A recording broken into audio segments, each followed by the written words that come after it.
Hello everyone and welcome to today's Theatre Art Life webinar, and I'm really excited to chat with Frank today, but before we get started I've got some housekeeping to do. So anyone who is online and watching us, please feel free to ask us questions in the chat box on the right. Everybody's saying hello already. Hi guys, hi Pete, hi William, and ask questions as we go.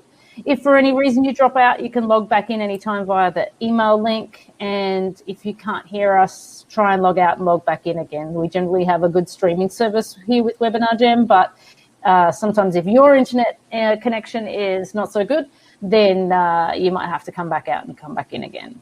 And if you do have dodgy internet, a replay is available and will be sent to you 24 hours after the session, actually earlier than that, but it will be there in your inbox within 24 hours after this session. So you will not miss it. So thank you.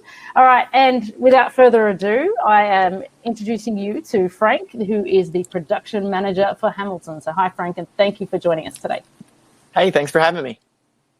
Wonderful. So before we get started into all of the history of Hamilton, I want you to give us a little bit of a brief about how you ended up being the production manager for Hamilton. Sure. I started more on the stage management side, actually, and I was pretty recently graduated from NYU as Hamilton was at the Public Theater off Broadway in New York, and they were getting ready to transfer to Broadway, and I managed to meet with the production stage manager for that Broadway production that was coming up. And we just really hit it off, and he hired me to be a production assistant, actually, for that. And through that, I met Neil Mazzella, who is my current boss and the CEO of Hudson Scenic and Hudson Theatrical Associates, where I work. And we hit it off, and as my time on the stage management side kind of wrapped up, he asked me if I wanted to consider production management. And I did. And so I went over there and have been there for about 5 years. And in that time, worked my way kind of from an assistant up. And now, because I had that relationship with Hamilton already, kind of stuck with Hamilton as a show and have been fortunate enough to bring all its iterations since Broadway to life. What an amazing journey. And so were you there on that off-Broadway? Did you join the off-Broadway, or you just joined when you went on to the Broadway production? What point did you join? I joined right after the off-Broadway, so through the rehearsal process and the changes process as we went to Broadway, and then through kind of our Broadway tech period and previews and all that. So I've been with it for a long time. Yeah, that's amazing. So, well, we've got lots to talk about today. So what was the installation and creation of Hamilton on Broadway like? Was there a big buzz about it? And you know, how did that go? I think there was locally there was a really good buzz from the off-Broadway production. A lot of people had, heard about it, and it was a very small theater at the Public. So not a lot of people had actually seen it, but people were like, there's this hip hop musical about the founding fathers, and I think it had intrigue. And by the time we got to Broadway, the buzz was pretty big. And for anyone who has followed this show, they know that the first couple of years on Broadway were completely wild. I mean, tickets were near impossible to get. And we were doing a ticket lottery. You could get $10 tickets to the show, and we'd do a live drawing every day. And, 5,000-10,000 people would come every day to try and win these 22 tickets or something. And so it was a really incredible energy of something new on Broadway. And at what point did you join Hudson Scenic? I joined Hudson kind of right after we opened in New York. I moved over to the production management end, and I did some other shows kind of in between that. And our first out-of-town production was in Chicago. So I did a couple of shows in New York. Between that, kind of beefed up my production management skills before going and bringing the production to Chicago. And for those who are not US based, explain how Hudson Scenic interacts with a Broadway show. How does that sit in the running of? It's a separate company than the producing company. So how does that work? Yeah, so kind of an interesting structure. So there's the producers of Hamilton, who then hired a general management company, Baseline Theatricals. And so they provide general management and company management services. And that general manager hired Hudson Theatrical, who is who I work for. And so we provide the technical supervision and production management services. So it's almost like we're a consultant, but we're a full-time consultant. And so we do that for Broadway and all the tours, but also lots of other Broadway shows. We do it for events and arts installations, sort of anyone who needs those services, we provide that. And that's a normal way that it works over there? Yeah, almost always in commercial, like Broadway or touring, is they hire a different company. In regional theater or community theater, often the production manager is part of that company full time, but little different structure for the commercial side. So that's kind of nice for you, because if you're hired with them full time, then you're not beholden to being just on a show and then once that show finishes having to go find another job, right? They're just going to put you on another gig that they're doing. Definitely is nice. I mean, we all kind of work on the business development side of that, but we're fortunate that in a given season we can do so many different types of projects. It keeps our work really interesting. Yeah. Interesting. So what does it take to mount Hamilton on Broadway? Tell us. It's a pretty big production for those of you who maybe have seen it or watched the film on Disney Plus. There's not that much like moving scenery or anything, right? But we have there you go, great picture of it. So what you see there is sort of what the whole show is, right? The turntable and the ring move, and a couple of little, some lanterns and the staircase and stuff. But we don't have big set changes. We have this one really big unit set that basically we transform through lighting and through sound and through props and our imagination into the many, many spaces that are visited throughout the story of Hamilton.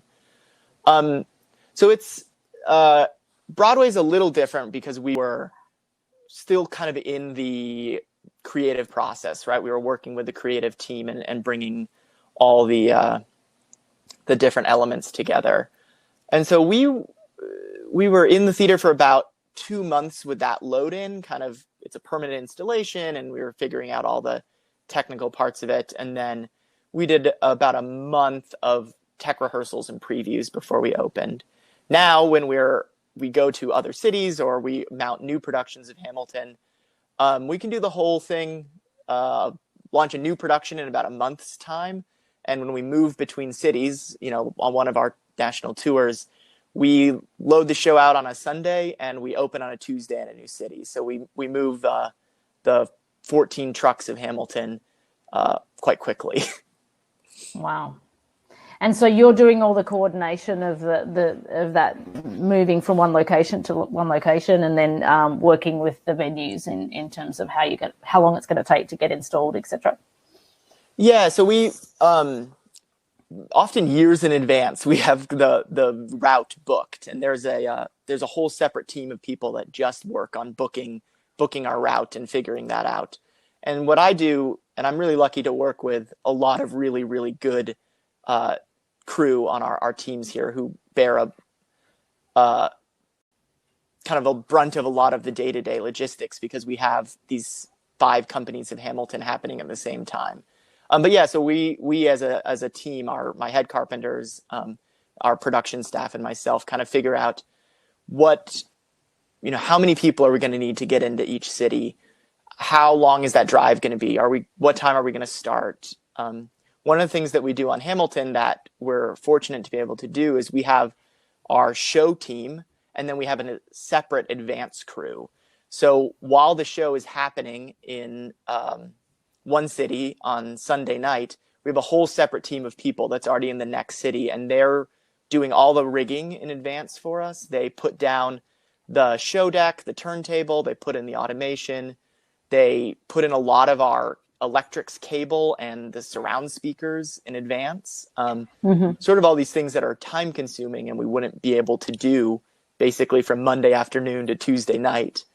And so between those teams, we're able to kind of make a game plan and move a really big show. I mean, what you see on tour is almost exactly what you're going to see on Broadway, which is an incredible thing to be able to bring to so many people.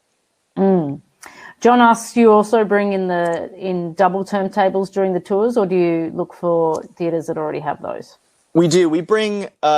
We do what's basically called a 4-wall rental. So the only thing we get is the 4 walls of that theater and the roof, and we bring everything else. So we bring the floor, the double revolves, all those walls you see. I mean, we bring all that.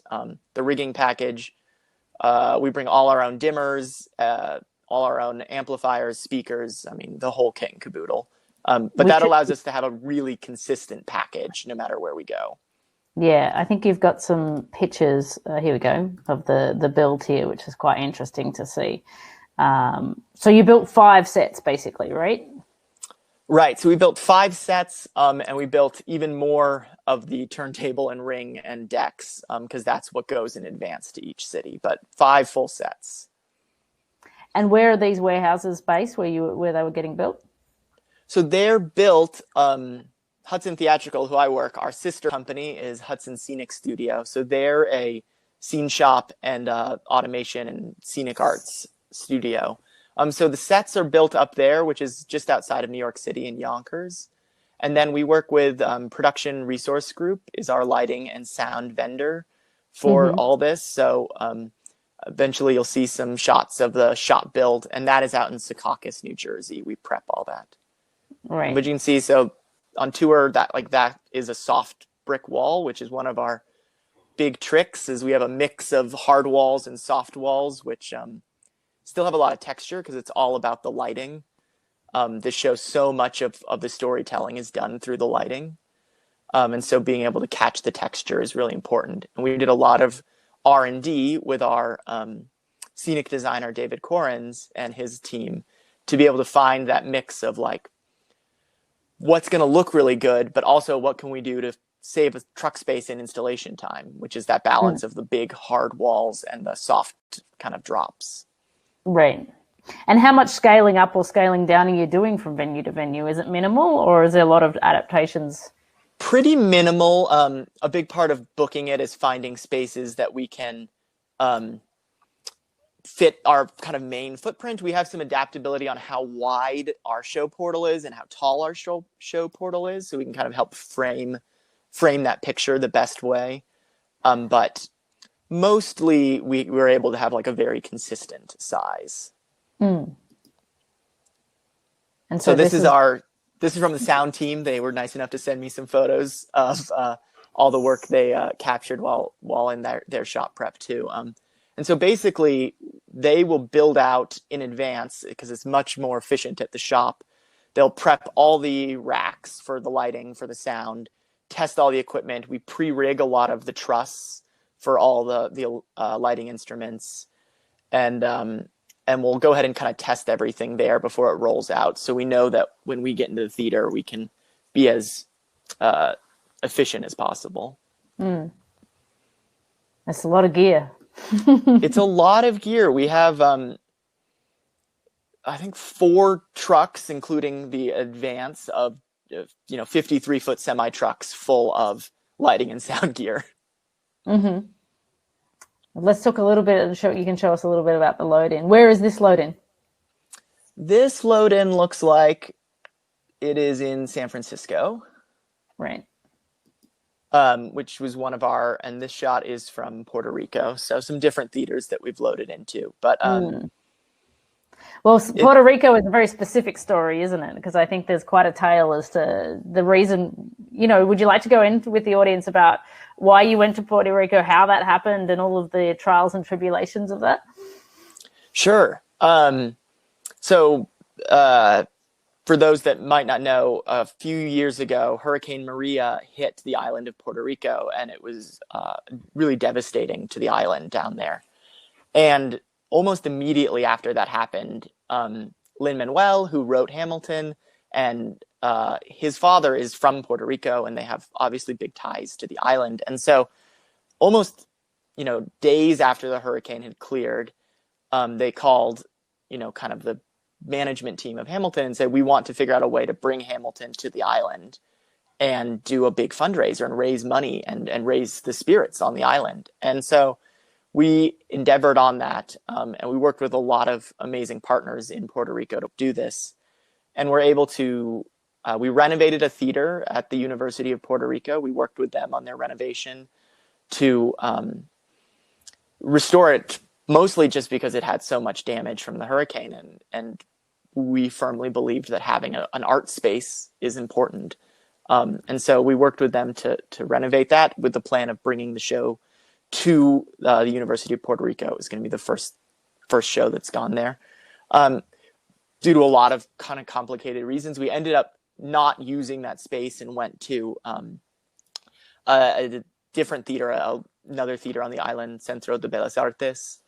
And we did the show there, but it was a huge effort to bring the show down there, right? I mean, part of what we were doing was we wanted to make sure we weren't going to detract any resources from the recovery efforts.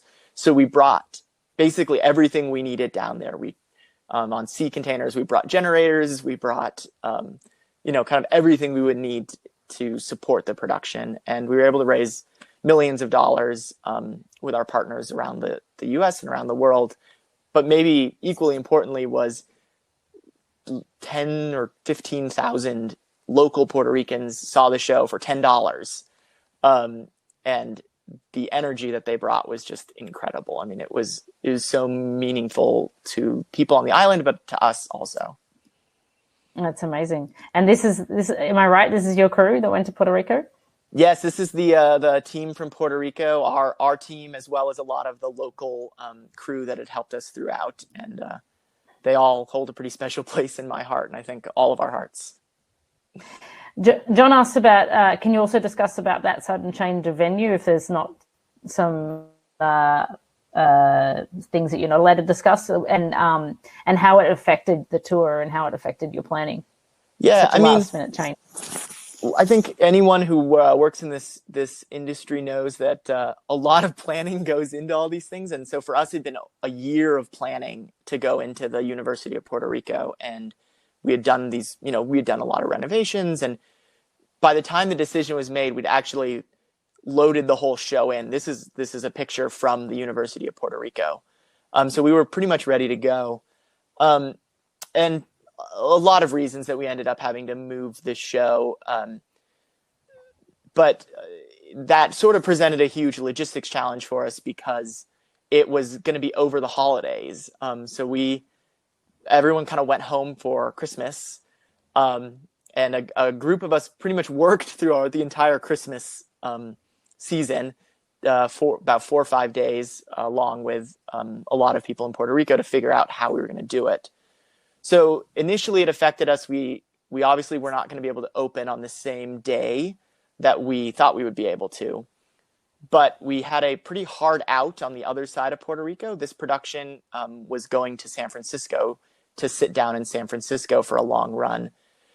So and I really got to give credit to our team, but also the local Puerto Rican team on this one. I mean, they pulled off something incredible, and we loaded out of that theater, moved to a theater we'd never been to, and did the whole thing. We only lost one show on that, and we were able to kind of make the time up, and it was a little bigger venue, so we were able to reseat everybody, get them in.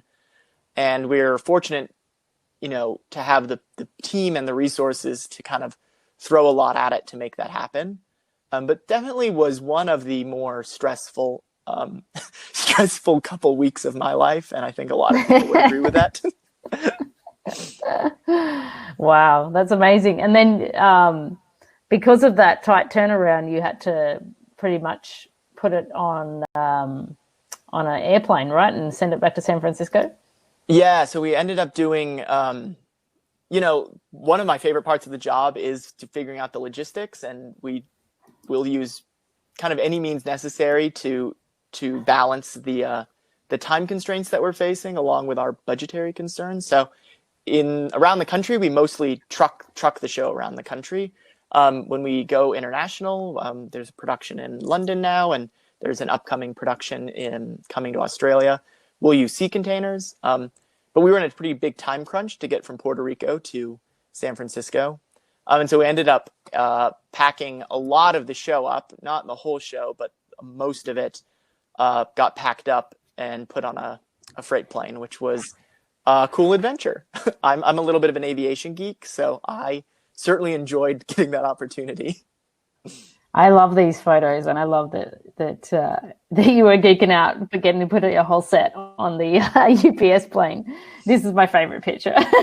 They were so nice to us. They let us into the cockpit, and we were kind of there to oversee the actual loading process. You know, it's a little different loading lighting equipment and costumes than it is your average Amazon package. So it was cool to work with them on that. And so, I mean, did you have to tie that down? Like, how does that loading work in a plane? How did you plan for that? Yeah, it's we work with a lot of people are involved in that. We work with a company called Rocket Cargo, who maybe a lot of people have heard of. They work all over the world on kind of specialized freight shipping. So everything we palletized onto air pallets, which are specially made. They go on these. You can see in this shot, there's a bunch of rollers inside the plane. And so basically everything you can palletize, you do on that, and it gets netted down to be secure. And then the really big pieces, basically as long as you can get it in and make the curve of that loading door, which we're pretty good at because we get it on and off trucks every day, it just gets tied down. So it's not that unlike loading a truck, actually. And so all your team that usually loads the truck was there to help load the plane. Is that how you worked it out? No, actually, it was a specialized air freight team. Right. That just did that. Yeah.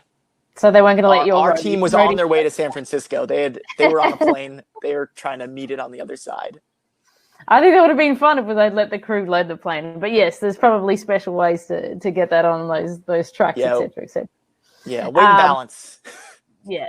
John asked how many planes we used. I think it was just one in this instance, just one cargo Just plane. one. We used a pretty large 767 for this. And so the same goes for any international touring, right? So what's then the logistics of moving it across countries as opposed to around America? Around America, so it's like I said, it's all on trucks.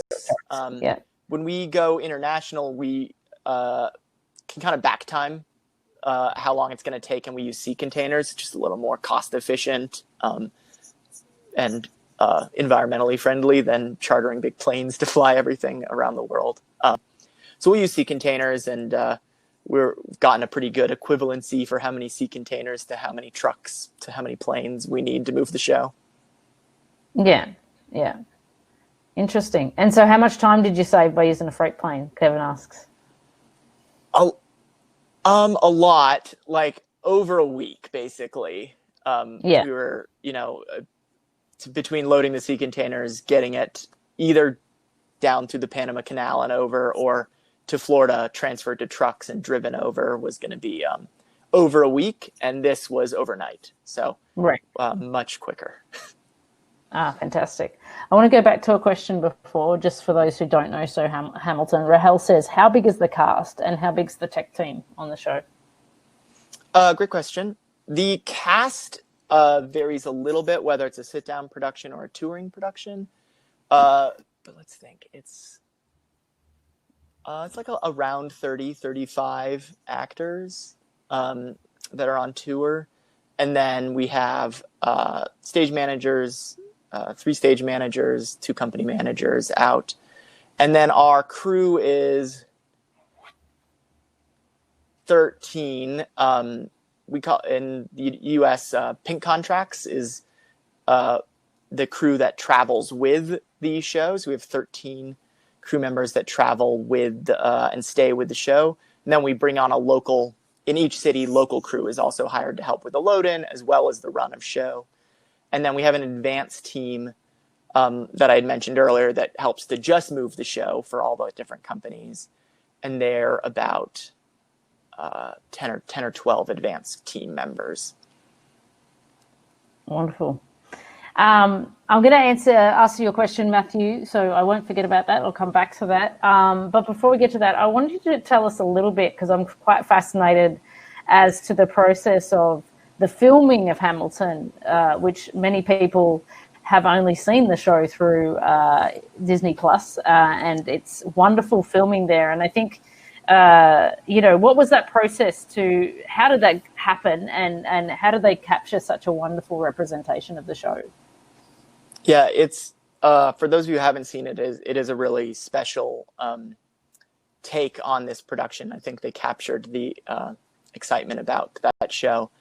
We kind of knew it was something really special, and we ended up filming this right after the Tony Awards, and we had won quite a few Tony Awards at that point.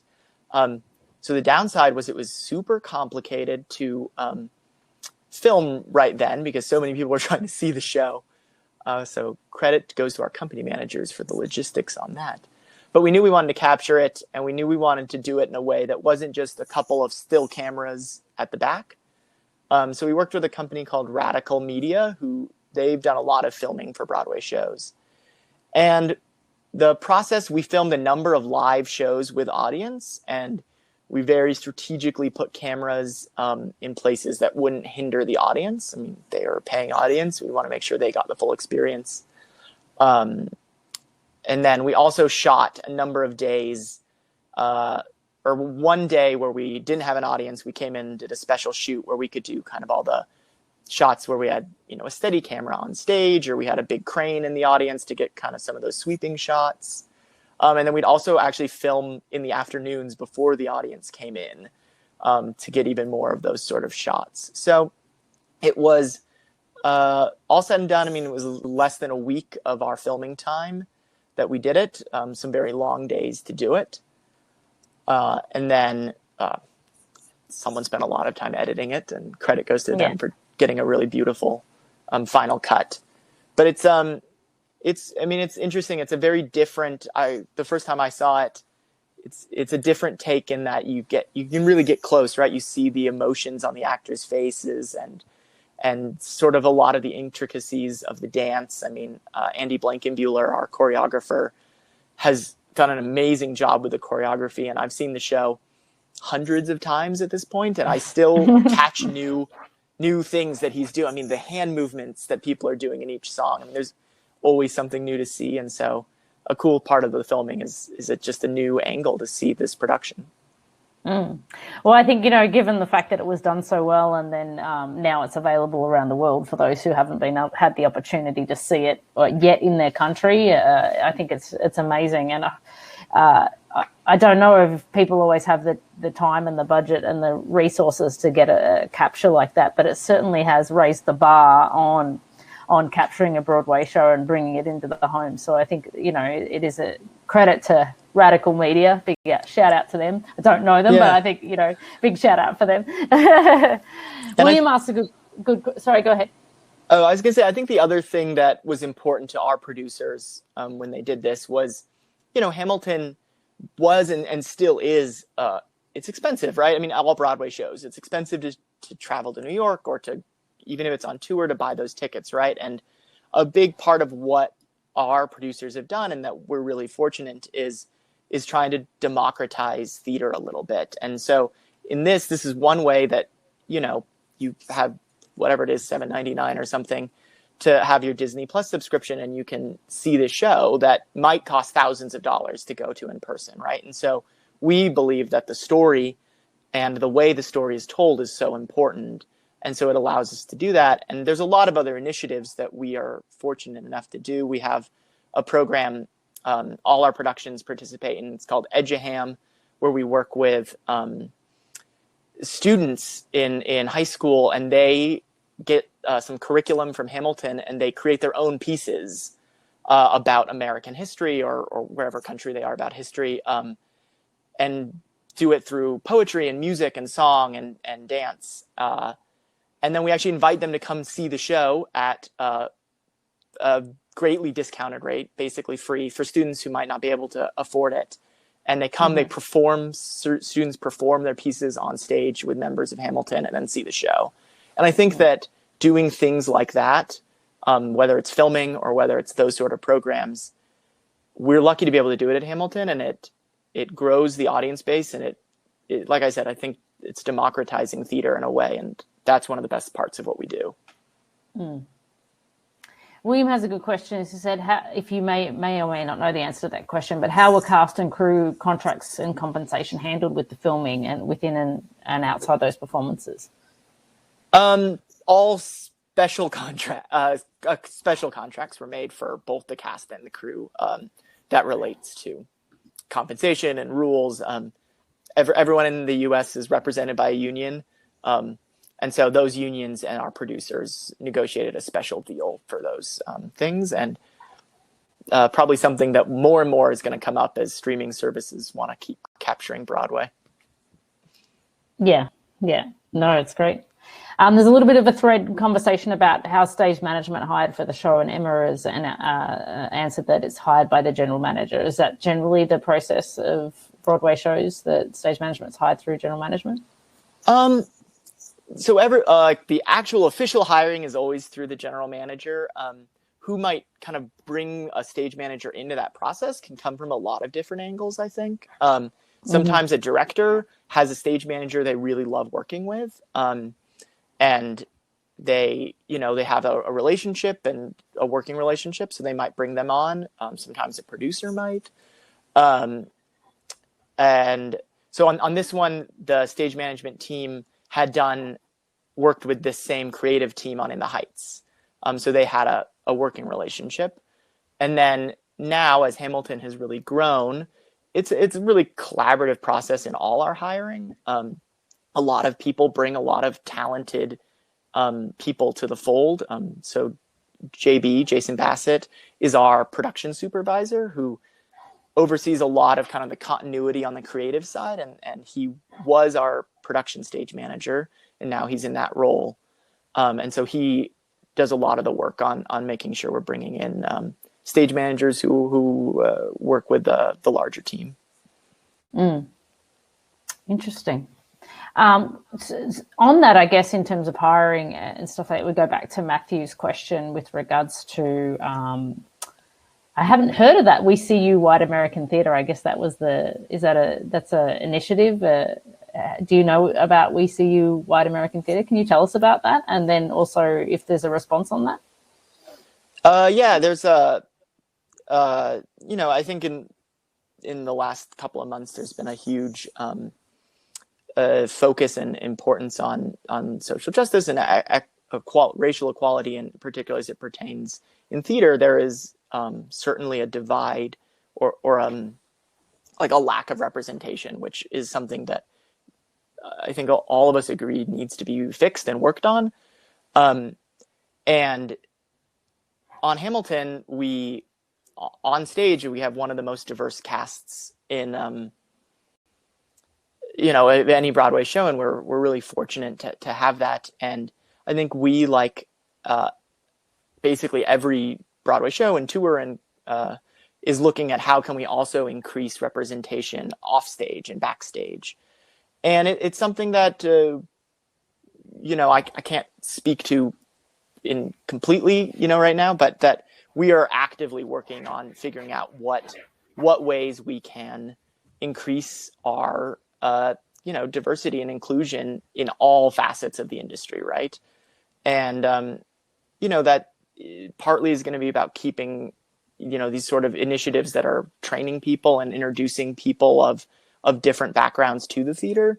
That's really important to doing that process, but it's also we're working really hard on our inclusion training, doing stuff like that. And then also I'm sure if anyone follows Hamilton's social media, you'll see that we're fortunate to have producers and managers who are politically active and support these sort of causes through both what we're putting out there to the world as a show, through our social media, through where we're putting our funding. So we're not perfect, but we want to get better, and it is something that I can't tell you exactly what those things are because it's in a lot of discussion. It is something that we as a team and people above me, particularly our producers and executive producers, talk about all the time and are actively working to improve. And I'm proud to be part of a company that wants to be part of that change.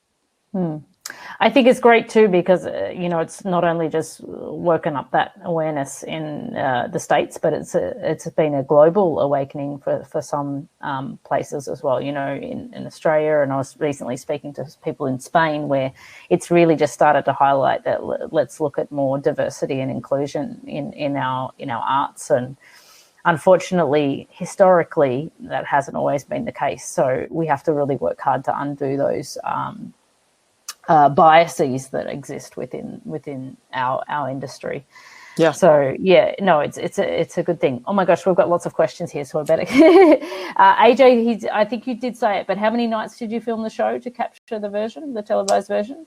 I think we filmed 3 with an audience, 3 nights with an audience, plus a special day of no audience special shots. Yeah.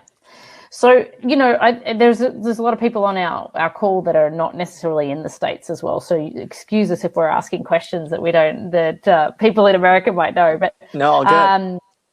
Jenna asked, I don't know where you're from, Jenna, but what's the difference between company managers and production managers, and do these roles and responsibilities ever overlap?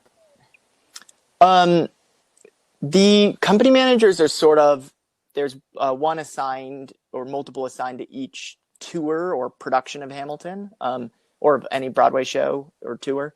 And they are doing a lot of the hands-on management of it. So they actually do the payroll, the actual administration of payroll. They work with the theater and settle the box office. So they do a lot of the financials, and in some ways a lot of the HR part of it too. They're helping to figure out people's housing if they're on tour, their travel, all that kind of stuff. So they have a really wide-ranging, very challenging job. A lot of respect for my company management colleagues. We, as production managers, tend to focus a little bit more on the technical and logistics of the show. So we work with the shops to figure out, find the right pricing, figure out efficiencies and how it's actually going to get built. And then figure out, how many days do we need to load this into the theater? How many crew members do we need to run the show? So it's a little bit of a difference in your day-to-day. We work together a lot, particularly as it pertains to the financials of a show. But our actual day-to-day responsibilities differ in those ways. Dylan asks, as Hamilton has visited so many cities, what are some of the largest challenges that differ from each theater/city or region? Yeah. The biggest one tends to just be the physical differences between a theater. And so some theaters have 4 great loading docks and it's a straight shot to the stage, and some you have to unload on the street and go around a corner and, get into a space that's much, much smaller, right? And so it can be, that can be challenging to figure out how are we going to approach this load in, this load out, the actual layout of the show separately. And so that's definitely been a big challenge. I mean, we face various weather challenges, all those sort of things. We're lucky to, for the most part, work with really great crews no matter where we go.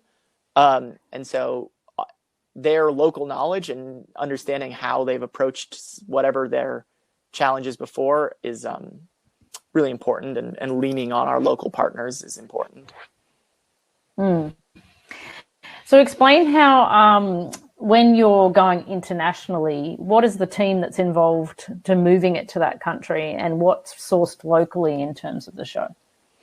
It can vary a little bit depending on various circumstances, but there is a local team for London, and there will be a whole local team for Australia.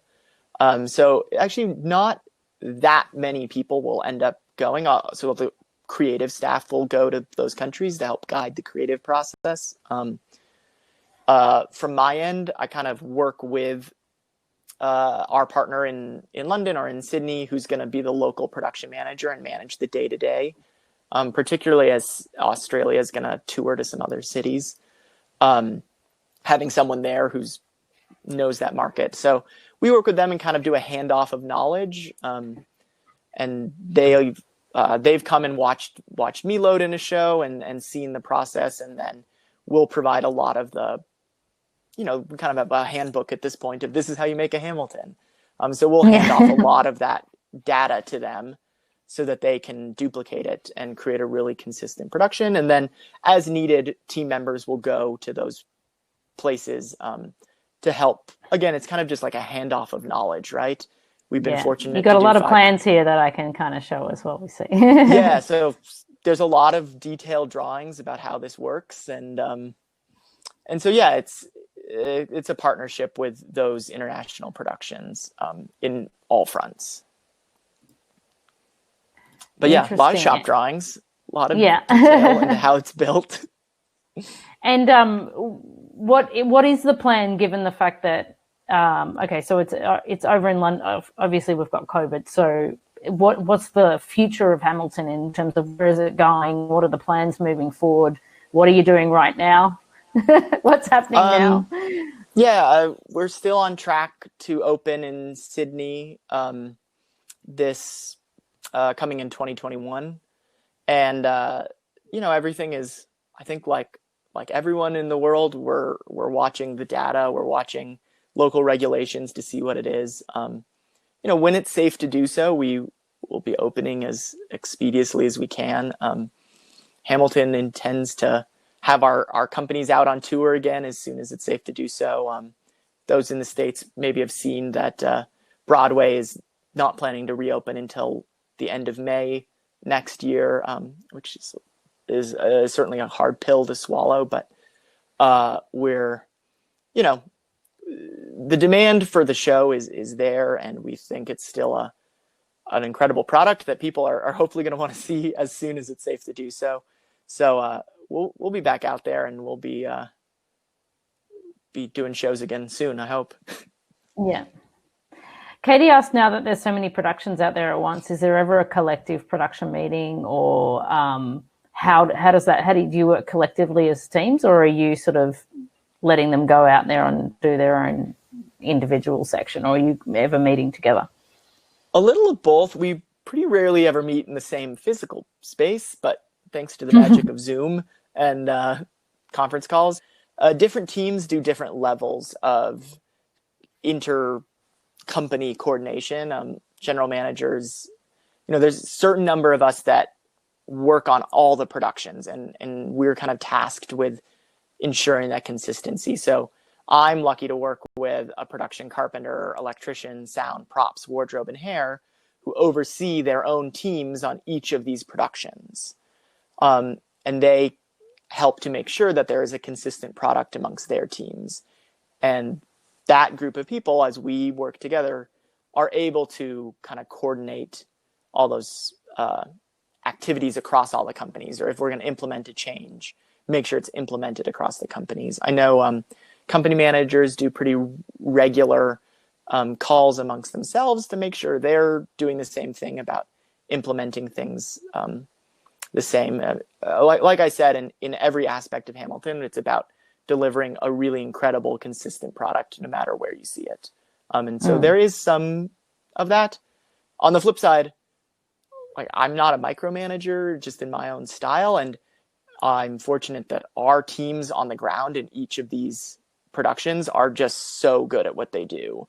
And I pretty much trust them implicitly to make the right decisions. Like, they're the ones who are living with that production and what they're doing every day. And they're really good at knowing when they need to make a decision to get something done versus when they want to kind of call their production person or call me or whoever and do stuff. So it's a collaborative effort in that way. What's the logistics of having the show shut down? And some of them, I guess, would have been pulled out of the theaters. Are they sitting in storage somewhere? Like, where are they? And are there any still sitting there with is the Hamilton set still in its theater in New York? And what's the maintenance and servicing on that, given that it's still all set up? Yeah, actually, most of our shows are still sitting in their theaters. One of them, we got out of a theater. It's sitting in a warehouse. But most are sitting in theaters, either we didn't feel it was safe to load out at the time, or we anticipate reopening in that theater when the time comes. And, the initial phases are kind of make everything safe, disconnect power, make sure, haze and fog are disconnected and stuff like that. Cover props and costumes to avoid dust and critters. And now it's about just kind of regular check-ins with our venue partners or with crew members that are, local to the area to check in. As we all know, theaters are old. Sometimes water drips or things, things happen in theaters. So it's about just checking in on everything, making sure there's no damage. Obviously our goal is to be able to come back and do a period of time where we check everything out and get our cast back up, back comfortable on the set and with all the cues before we open, with minimal amount of having to do like significant rework when we get back. So just making sure everything is safe is important. And what is that rough time frame in terms of, is it, with cast and tech and everything, is it going to be like 6 weeks? Is it going to be 4 weeks? Or have you planned it yet? we have not really planned it yet, beyond, acknowledging that we're going to talk with our, there's going to be a lot of stakeholders as we come back, right? And we want to make sure everyone's comfortable. So it's going to be enough time that the tech team feels good about getting back in that. And the actors, much like the actors, right? The doing something repetitively helps them to do it really consistently well and to have walked away for what might be a year plus. Everyone's going to need that chance to get back. And then it's going to be about just getting people comfortable with whatever safety precautions are going to be taken. And that's going to be paramount. And so we have not set a timeline on what the return is going to look like, other than to say we're going to make sure to get input from a lot of people to make sure we can do it safely. And on that, I think that, given the fact that you're going to so many different locations and what the COVID safety precautions or safety measures are in each place, location, country, state might differ. Are you going to set like a procedure that's going to meet all the shows are going to adhere to, or are you going to have to sit there and work locally on, because it's not just the show, right? It's your guys and their load in and all of the aspect of people getting the show set up. So it's kind of an overwhelming task. I think you'd probably have to set something that would be consistent for you as a crew to do. Is that the plan, or what's your thoughts on that?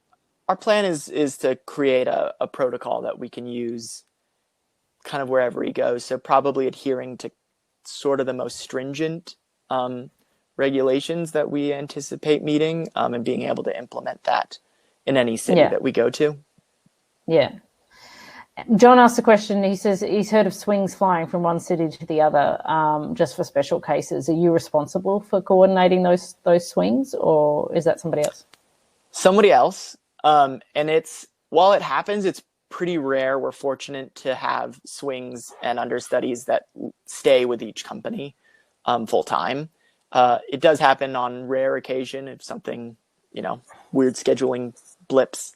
But I don't. That actually mostly is coordinated through stage management and company management. Right. Liz asked an interesting question, and it'd be interesting to hear your thoughts on that. How do you see the success of Hamilton progressing into the rest of the world, given that it's such an American history story? I mean, it's already in London, so... Yeah, I was sort of interested when we went to London what the reaction would be. And having had the opportunity to sit there and watch it with that London audience, really incredible. I think what's interesting is some of the things that we find, like we get a good laugh in America. We didn't get as good of a laugh in the UK, but some other items we got a much bigger laugh. They really love King George. So it's a little bit of a different viewpoint that the audience is watching it through. But I think the merits of the show stand on their own, whether the American history or not. The entertainment part of it and the kind of incredible storytelling that happens sort of can go outside of an American audience pretty easily, we found. So we're excited to see it play in Australia for sure, and hoping to have similar reactions. A lot of people are very excited, so that's a great sign. Yeah, well, let's see. We've got some Aussies on the call, so we'll have to see what they think when they get to see it in Australia. And I think having watched it online, it is a universal and interesting story. And then also on the back end of that, a lot of people around the world have been watching American films and reading American literature. So we are not strangers to American history in that sense, I guess, in terms of some of the historical movies that have been out, So I think it's not a huge leap to jump into that realm, and understand the story.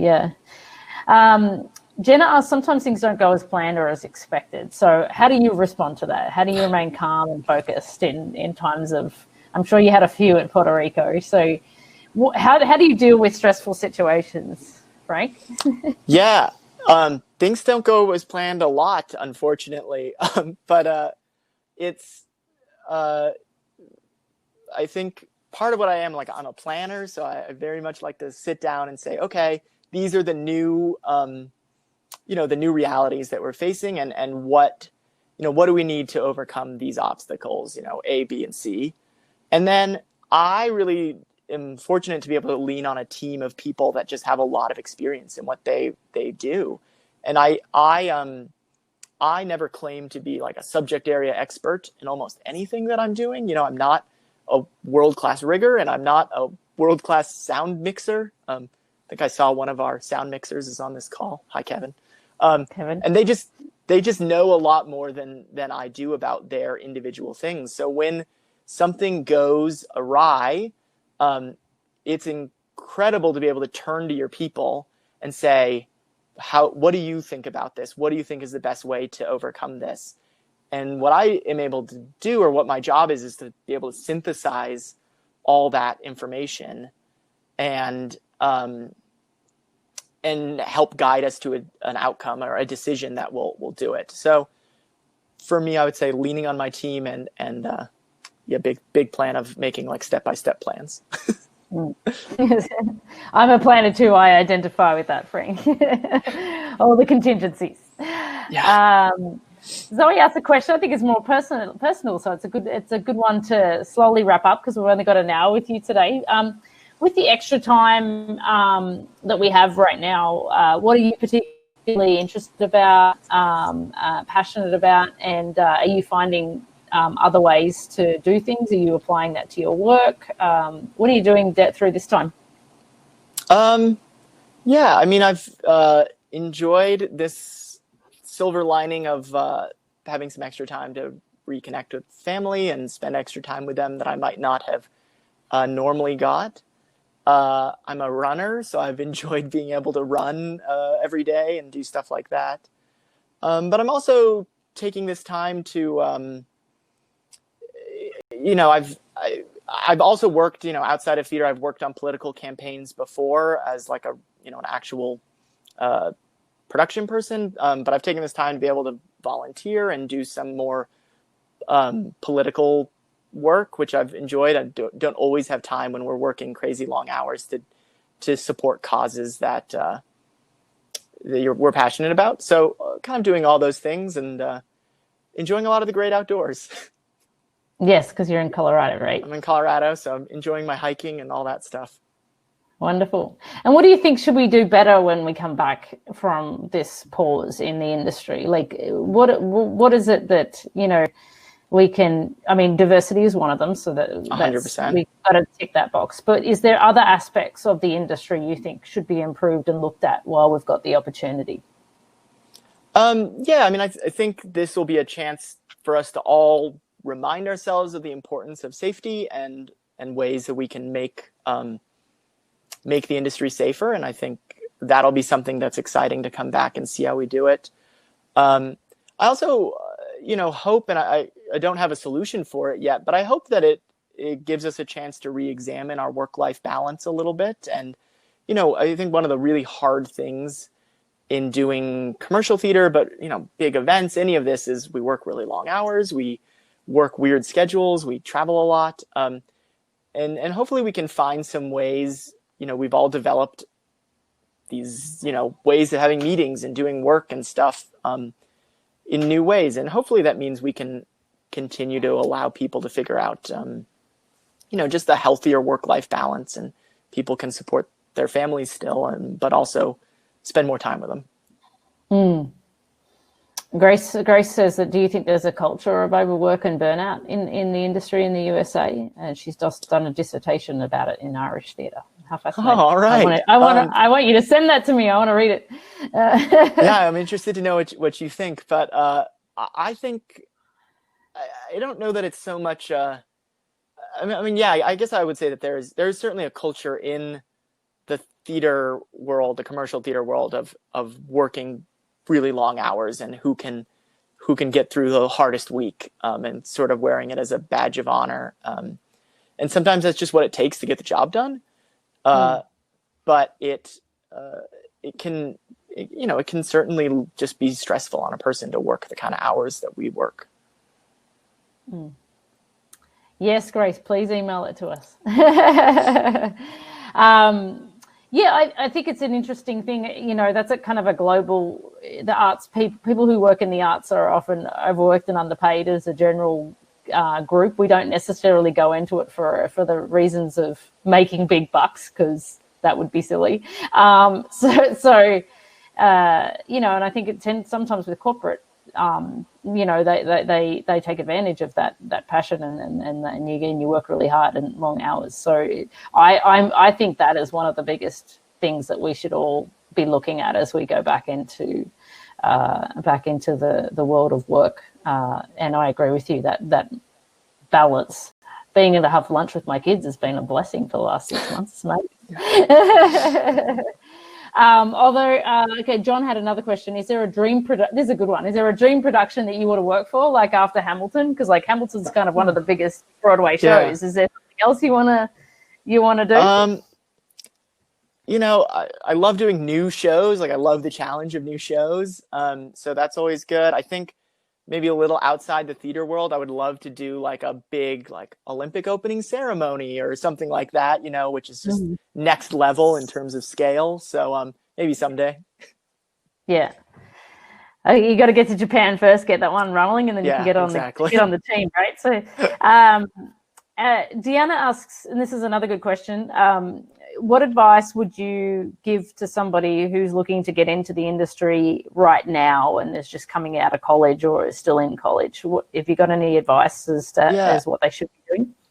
I think now is maybe a great time to reach out to some people or companies that you admire. I mean, people have a little more free time than they might otherwise. So, grab a playbill and flip to the staff pages and say, this is a show I really love. I really love the lighting design. I really love the way the automation works, whatever you're passionate about, and figure out who did it and reach out to them. I find that people kind of on our side of the world are more than happy to talk to young people who are excited about this industry and excited about being a part of it. And now is a great time to start making those connections. Mm-hmm. I would totally concur with that. Look, Frank, thank you so much for chatting with us today. I really appreciate the insight and the stories that you had to tell about Hamilton. And is there any final words you want to tell the gang that have been watching today? No, thank you so much for joining. It's a weird time in the world right now, but I have no doubt that theater and events and all these things are going to come back, and it's going to be better than ever. So hold out. It's a hard time, but we'll be back. Great. Thank you so much, Frank. And anyone got any other questions before we finish? Otherwise, we're going to sign off, and we'll see you. Actually, I've got probably another little slide, I think. Maybe. Hang on one sec. Yes. For those who are still on, we've got some upcoming webinars. Tomorrow we've got Artist as a Business with Joshua Morgan. Next, on the 26th of October, we've got a stage managing the President's Own Marine Band with Master Sergeant Rich Dickerson, which I'm really excited about. He does all of the inaugurations, etc. And we've had to submit questions because he's part of the military, and I'm only allowed to ask those questions. So that's going to be hard because I don't like to stay on topic. And then, so yeah, I hope you join us for that one. And we've got another one with Cafe Pierre, which is a good one for artists, and I think also for people who are looking to think about how to present themselves online. So navigating a post-COVID industry, how do you present yourself online? What are we looking for, like in CVs?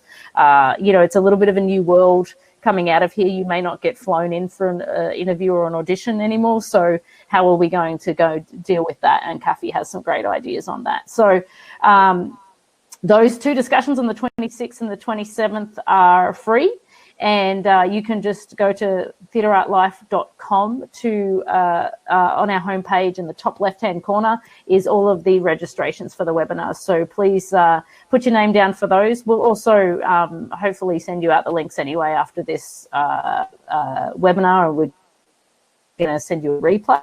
Thank you so much for joining us. Thank you, Frank. I've really enjoyed this conversation, and we're going to keep in touch. Thanks so much. Bye-bye. Thanks, everyone. Bye.